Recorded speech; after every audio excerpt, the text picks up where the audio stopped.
there's fire trucks happening. It's great. Alright, book nerds, are you ready for this?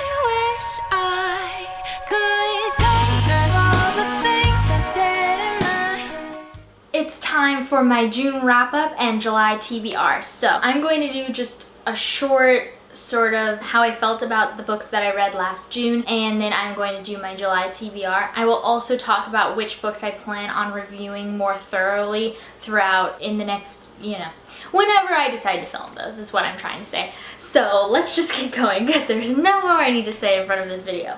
So my June wrap-up started with War of the Worlds by Orson Welles, H.G. Wells. H.G. Wells. Not Orson Welles. H.G. Wells wrote War of the Worlds. It's a classic, and I had a feeling that I wasn't gonna like it because it's like written in that same old English sort of style that I'm just not really that into. It's like harder to understand, so then it slows me down, so then I'm like, this is boring, I can't get through it, I like to go fast, and so that was the same problem I ran into that I was expecting. With the story itself is pretty good as far as classics go.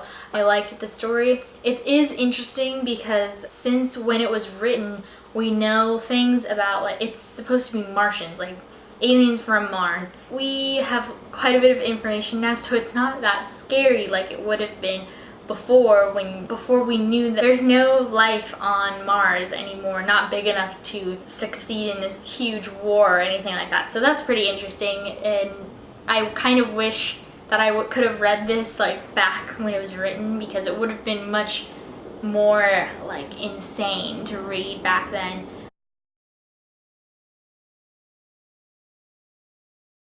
And then I read Insurgent and Allegiant by Veronica Roth, and I don't want to talk too much about these two because I plan on doing a full review of the trilogy in the near future, but there were problems and there were things that I loved and there were things that I hated and wished that she had written differently, but yeah, that's all I'm gonna say. And in my full review, when I make it, there will be spoilers, so I will warn you again when I'm actually filming that, but yeah, I plan on going through all 3 books and talking about them thoroughly. So then I read Okay for Now by Gary D. Schmidt, and I also read Orange is the New Black by Piper Kerman, but that one I listened to on audible.com or listened to through, anyway, I bought it off audible.com, that's what I'm trying to say.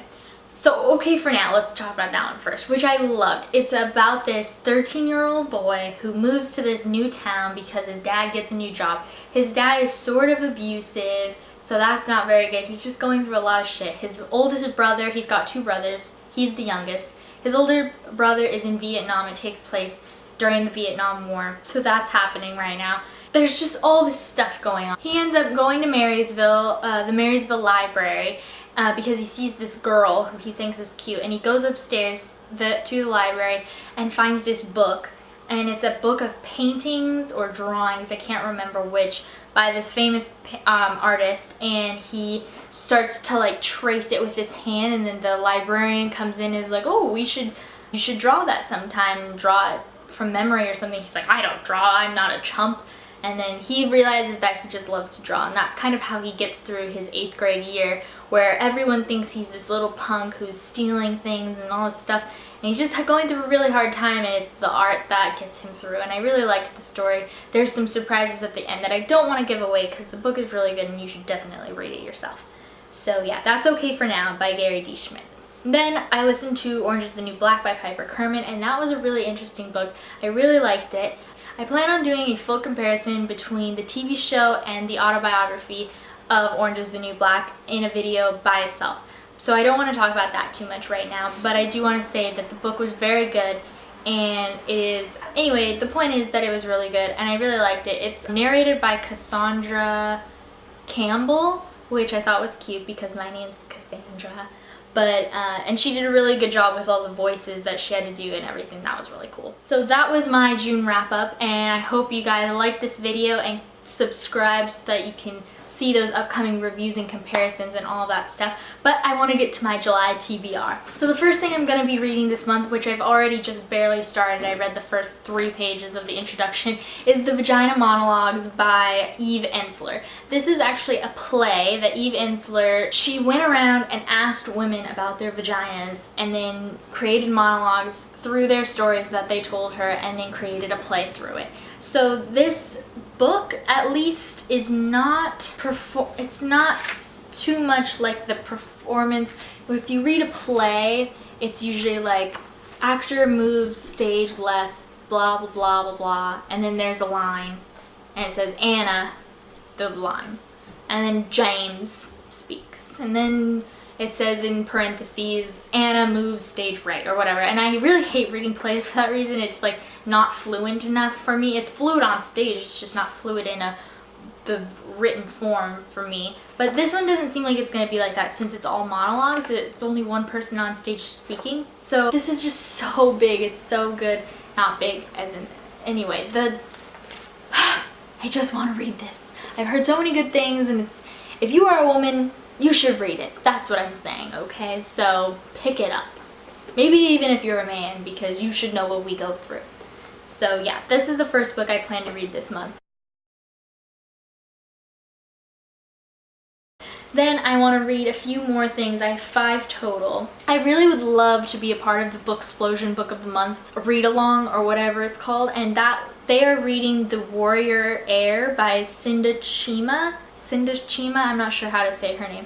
And so if you go onto Twitter and follow Booksplosion, it's gonna be up right here, and you can find out what the book of the month is and you can read along with them. I am waiting. I'm currently number 2 on the wait list for it, and I want to get it from the library instead of buying it, just because I am kind of on a budget right now, having just moved into this apartment and everything.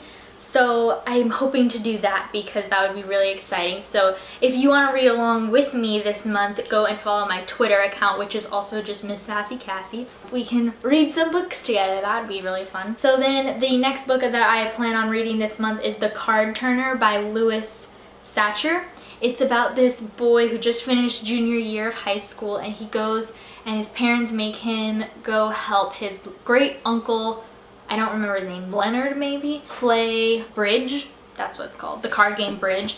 And he has to go help him play bridge because his uncle, his great uncle, is blind now, and so he can't turn the cards himself, which is why it's called The Card Turner. And of course it's a coming of age novel. It's a summer book. It's about his summer doing this, so very summery, and I'm really excited to read it right now in the middle of July. The next book that I want to read is Revolution by Jennifer Donnelly, and this book sounds really interesting. I didn't originally know what this book was, and then I was on Goodreads and I was looking at Jennifer Donnelly's other book that's on my list, which now I can't remember what it's called, and this one popped up too. And it has 2 stories in it, and it's about these 2 women who lived 2 centuries apart. The one who is in the current time in Brooklyn finds the older woman's diary and becomes obsessed with it, and so that's really all I know about it. So I'm pretty excited to read that and see how the 2 centuries change things up. And then the last book I want to read is a nonfiction book called 3 Cups of Tea, and it is by Greg Mortensen and David Oliver Relin.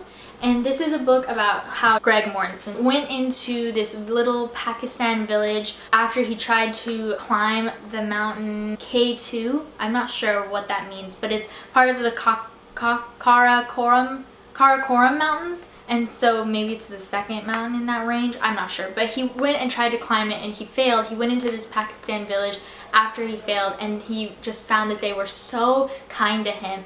But they're impoverished and these people don't have a school there, and so he promises that he will come back and build a school. And not only does he come back and build 1 school, but he builds 55 schools. And he's particularly interested in helping girls be educated because this is during the time when the Taliban is rising, and the Taliban is very anti-women, so that was his goal. And so it's a nonfiction book, like I said. There's pictures in it of like the time he spent there, and I'm just really excited.